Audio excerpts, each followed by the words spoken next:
अस्सलामुअलैकुम जी, welcome back at my YouTube channel. उम्मीद है आप सब खैरियत से होंगे। सबको रमज़ान बहुत बहुत मुबारक हो, पहला रोज़ा बहुत मुबारक हो। अल्लाह ताला इस रमज़ान की बरकत से इस कोरोना से हमें निजात दिलाए और हम अपनी और इस रमज़ान की रौनक बहाल फरमाए। आज वादे के मुताबिक मैं अपने दूसरे टॉपिक सिफिलिस के साथ हाजिर हूँ। सिफिलिस जो है वो मियाज़म की दूसरी टाइप है। बगैर वक्त ज़ाया किए जल्दी से टॉपिक की तरफ गुजरते हैं। रमज़ान है, आप सबके पास टाइम बहुत कम है, मैं आपका ज़्यादा टाइम लेना नहीं चाहती। चले जी, सिफिलिस की तरफ चलते हैं। सिफिलिस जो है वो मियाज़म की दूसरी टाइप है, जो कि जब सोरा बिगड़ जाता है, सोरा की वजह से जो जल्दी अमराज पैदा होते हैं, उनका अगर बरवक्त इलाज ना किया जाए तो वो गिल्टी, फोड़े, फंसी में तब्दील होकर बिगाड़ पैदा हो जाता है। इसलिए फिर सिफिलिस जो है वो सोरा की बिगड़ी हुई शक्ल भी कहा जा सकता है। अब हम ये देख लेते हैं कि सिफिलिस की वो कौन कौन सी अलामत हैं जो कि सोरा के बिगड़ने पर हमारे सामने आती हैं, और वो अगर हमारे पेशेंट में पाया जाए और तो हम उसको कह सकते हैं कि ये सिफिलिस का पेशेंट है। अच्छा, आपको मैं एक बात और बताऊं कि जब मियाज़म हम कैसे डायग्नोस करेंगे कि ये पेशेंट मियाज़मेटिक है, अब इसको ट्रीटमेंट दें। फॉर एग्ज़ाम्पल, कल मैंने आपको बताया था कि सोरा में एक्नी पाई जा रही। एक्नी तो एज वाइज भी पाई जाती है ना, 3 एज में पाई जाती है, ठीक है। अब वो हम उसका इलाज कर रहे हैं लेकिन वो ठीक नहीं हो रही, उसके साथ साथ और भी दूसरे अमराज हमें मिल रहे हैं, तो फिर हम उस पर जाएंगे। अच्छा, ये मियाज़मेटिक एक्नी है, इसके अंदर सोरा पाया जा रहा है। इसी तरह अब हम सिफिलिस के कुछ अहम चीज़ें देख लेते हैं, अहम अलामात देख लेते हैं जिनको हम कह सकते हैं कि ये सिफिलिस का मरीज़ है। अच्छा, एक बात आपको और बता दूं कि ये वेनरल मियाज़म है, यानी सेक्सुअली ट्रांसमिटेड डिजीज़ इसमें पाई जाती हैं। चले जी, सबसे पहले हमें इसमें मिलेगा अल्सर मिलेगा। कहाँ का अल्सर मिलेगा? मुंह का अल्सर मिल सकता है, मैदे का अल्सर मिल सकता है, किसी भी जगह का अल्सर मिल सकता है। अल्सर क्या है? जो अल्लाह ताला ने एक हमें म्यूकस मेम्ब्रेन दी है, हमारी हिफाजती मेम्ब्रेन दी है हमारे जिस्म में, मुंह में, मैदे में, हर जगह।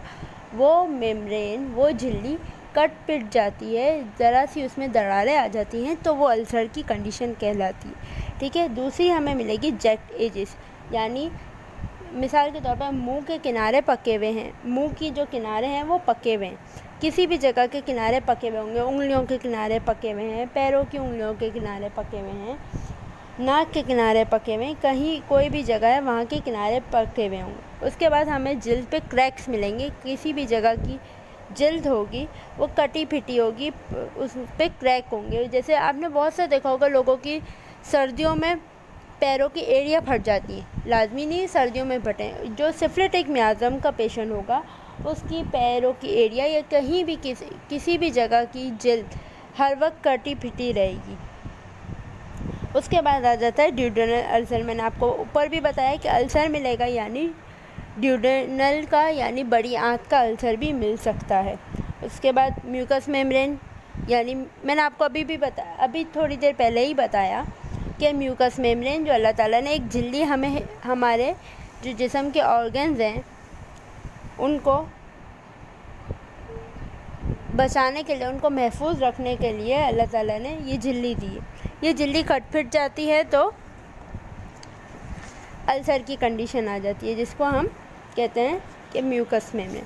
अच्छा, अब हम देख लेते हैं कि इसका पेशेंट का मिजाज कैसे होगा, ये मिजाजी तौर पर कैसा होगा। ये मिजाजी तौर पर डल होगा, बुद्धू होगा, बिल्कुल इसको कोई बात आराम से समझ नहीं आती होगी। ये स्टूपिड, डल, बुद्धू एक ही बात हो गई। बेवकूफ़ सा होगा, इसको कोई बात आराम से समझ नहीं आएगी, सही है। बहुत ही तंग करने वाला होगा, दूसरे को चिढ़ा देगा, खुद ज़िद्दी होगा, स्टबर्न होगा, यानी ज़िद्दी होगा, इंतहा से ज़्यादा ज़िद्दी होगा, आराम से कोई बात मानेगा नहीं। और यूजुअली सस्पिशियस होगा, यानी अमूमी तौर पर ये वहमो गुमान में रहने वाला होगा, हर चीज़ में वहम करेगा। जैसे काली बिल्ली रास्ता काट गई, अब इस रास्ते से नहीं जाना, ये इस तरह के वहमों पे यकीन रखता होगा। हाथ में ख़ारिश हो रही है, पैसे आने वाले हैं, पैसे जाने वाले हैं, वगैरह वगैरह, जो ये वहम होते हैं, इस तरह के वहमों पे यकीन रखेगा।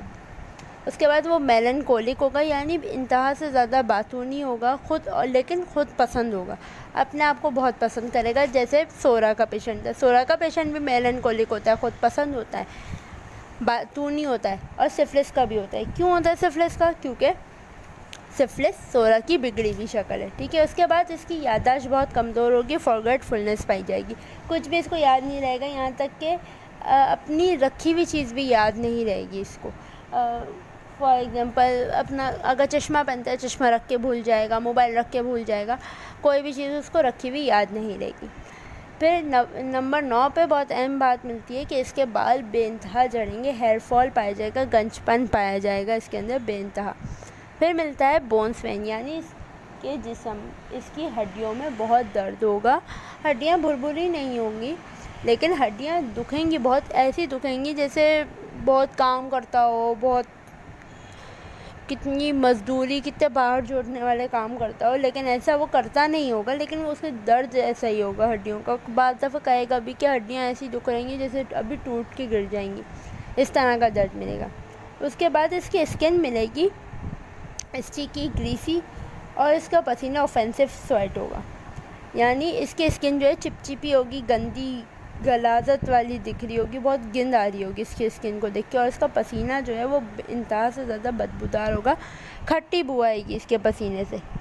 इसके बाद इसके जो टिश्यूज़ हैं वो उनकी डिस्ट्रक्शन पाई जाएगी और गैंग्रीन हो जाएगा, यानी जो इसके जिस्म के टिश्यूज़ हैं वो इतनी जल्दी टूट फूट का शिकार होंगे कि गैंग्रीन की कंडीशन पाई जाएगी।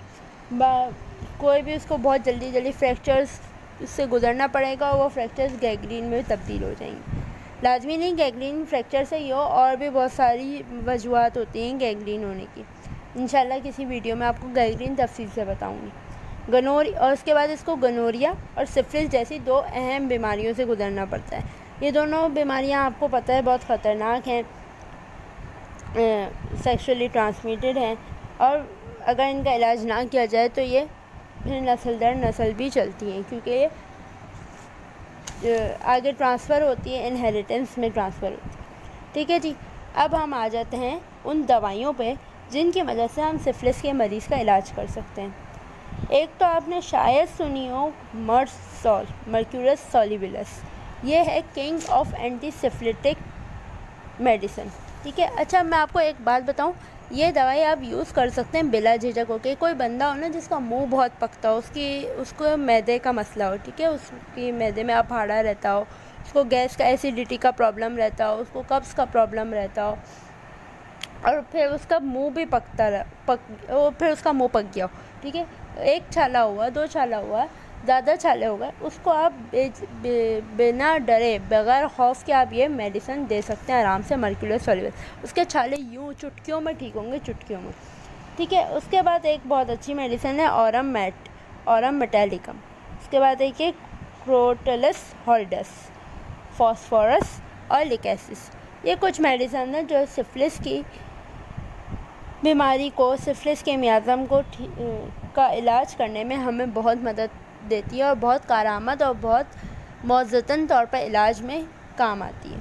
बहुत अगर आप इनको मरीज़ को आपने सही पकड़ लिया और मियाज़म को आपने सही पकड़ लिया ना, मैं आपको गारंटी के साथ कहती हूँ 1 हफ़्ता भी नहीं लगेगा, आपका मरीज़ यूँ ठीक होगा, यूँ आपको कहोगे अल्लाह ताला ने क्या मौज़ा दिखाया यार, ये तो ऐसे ठीक हो गया।